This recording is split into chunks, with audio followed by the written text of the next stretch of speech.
ஆனால் நீங்கள் சொல்கிற அரசியல் மாண்பு எனக்கு புரியாமல் இல்லை.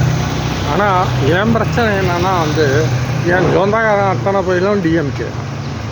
நான் இந்த 2019 நான் ஆதரித்து என்டிகேக்கு ஆதரித்து நான் போடுறது என்னை கழுவி தான் எல்லாம் ஊற்றிக்கிட்டு இருக்காங்க. அந்த வேகத்தில் ஏதாவது 1-2 வார்த்தை நான் விட்டுருப்பேன். நீங்கள் அந்த அரசியல் மேடையில் அந்த எதிர்கட்சியோடு இருக்கிறது 1-2 விட்டுருப்பேன்.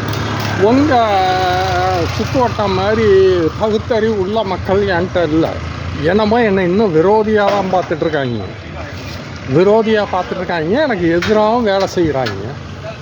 அந்த பிரச்சனையினால தான் நான் இந்த அரசியல் மாண்புன்னு நீங்கள் பண்ணுறது சில சமயம் கொஞ்சம் டென்ஷன் ஆகியிருப்பேன்.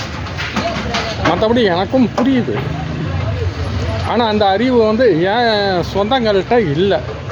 அதுதான் ஒரு பிரச்சனை, மொதல் பிரச்சனை. 2வது பிரச்சனை, இப்போயும் போலீஸ் ஸ்டேஷன் போயிட்டு தான் வரேனே.